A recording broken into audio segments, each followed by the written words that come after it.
Hello, Assalamu alaikum, and welcome to the Sakul Talk Show that comes on your way every Thursday. But today I decided to be my own guest. Do you know why? I want to speak on a topic that people don't want to speak on because there is a lot going on in the Gambia currently. Rayante bi bëri na te Gambia moom mooy loolu te xawma lii moom bekañ. Let's start with the electricity, the off and on of the light. Lii moom kay dafa nekk loo xamante ne daf ñu sonal na yaay, sonal na baay, sonal na dëkk bi te sonal na liggéeykat yi. You're seeing people that are doing the work that really needs electricity, but then still mënuñoo fexe ba def seen liggéey te that is a loss to them. Look at those that are doing photographs. They need the electricity for editing, and even in the process of taking photos because they need the light. Those that are working at studios like the journalists, they need it. If they don't have it, then we all fall into them. Let's talk about the students that are on exams.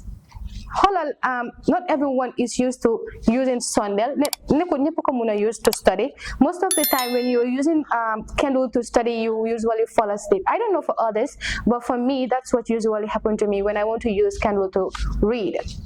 How about the candidates that are sitting for exams? They find it difficult to study due to this off and on of the light, and then this can lead to a lot of mysterious things in our country or in our societies. Let's talk about those that work about printing and other stuff. How are they going to do the photocopy and other stuff? Students at the university really need to copy assignments and other stuff, but still they can't do that because of the on and off of the light. Lee Becken Gambia. We no longer even talk about cold water because there is it's a no-go area, and it's not something that we can have. If there's no light, we can have it. Those that their business is to sell these refreshment stuff, there's no way that they can do it unless if they sell the hot one to people, because there's no way that it's going to get cold or being blocked because there is nothing like light or electricity. These days we are just equal to villages that they don't have electricity at all, and this is indeed sad for a whole nation that we call a democratic country. Talking about democracy, when we talk about democracy, we need to talk about human rights, because the democracy entails human rights where every citizen's voice matters. But these days, when you speak, they think you talk too much when you're actually making sense. Let's talk about the people that are being killed and other stuff. Is that part of democracy that we called our country like a democratic country? How can a country be democratic when our voice are not even heard? And even if we speak, people think we talk for the sake of talking, when actually we are making sense. Let's talk about the murder case that just happened a few days ago, because no one is speaking about it actually. An innocent person is just being killed like that, and not only him, we've been hearing about a lot of murder case, but no one is saying anything. Where is the government that we voted in to make us satisfied? Where is our security? They are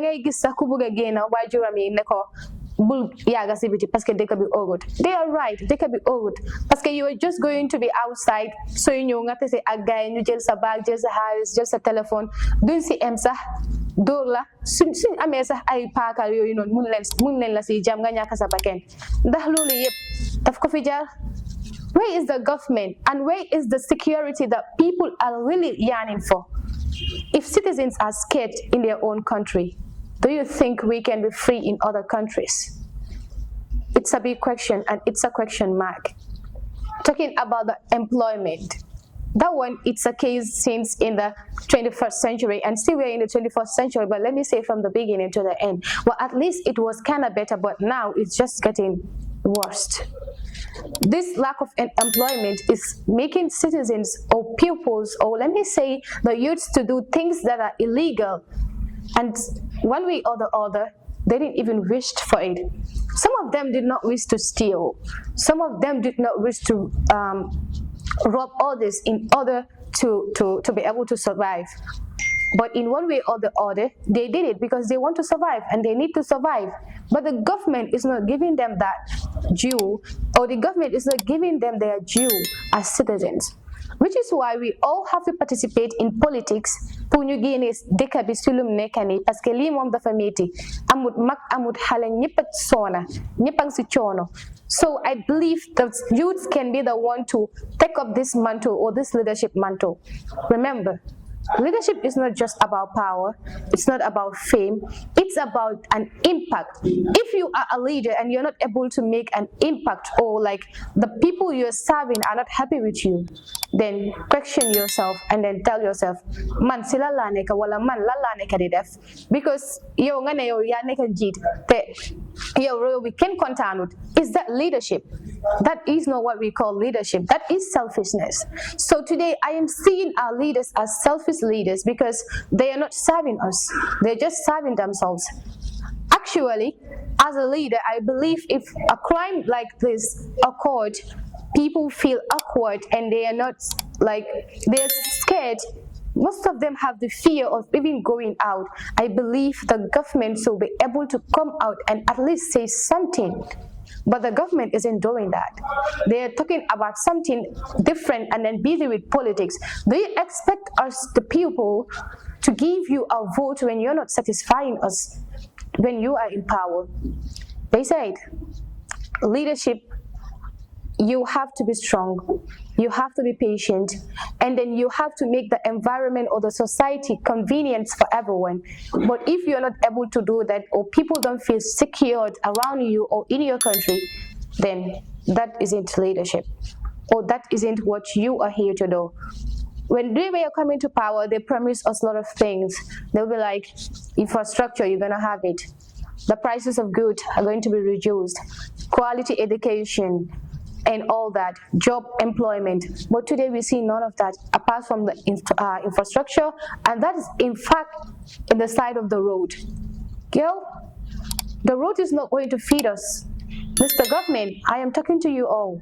These roads that you're building is not going to feed us. It's not for our security. In fact, some of the roads that are built, sorry to say, they are not well constructed, because I am not a constructor.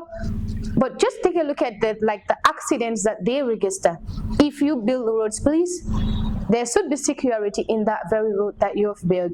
So there is a lot that needs to be done in the country. I believe that they said Gambia is the smallest country in West Africa and the most peaceful. But I said no. There's no peace. There is no peace in the Gambia. If there is peace, we should be secured in our own country. And if there is peace, these rape cases, the murder cases, all of them shouldn't have been happening right under our nose, and then people aren't saying anything.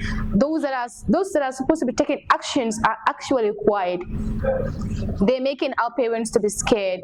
They're making the youths to be scared to take up even the mantle, because you fear that if I start coming up, or if I start saying something, at the end of the day, I will be next, or I will be eliminated and all that. Right now, we fall into doom, and we really need help for survival, because this is not what we wished for as a country, as a nation, and as one people. If we really believe in democracy, then let us act as one, and then do what will be done. Let us continue speaking until they feel how we felt. Thank you.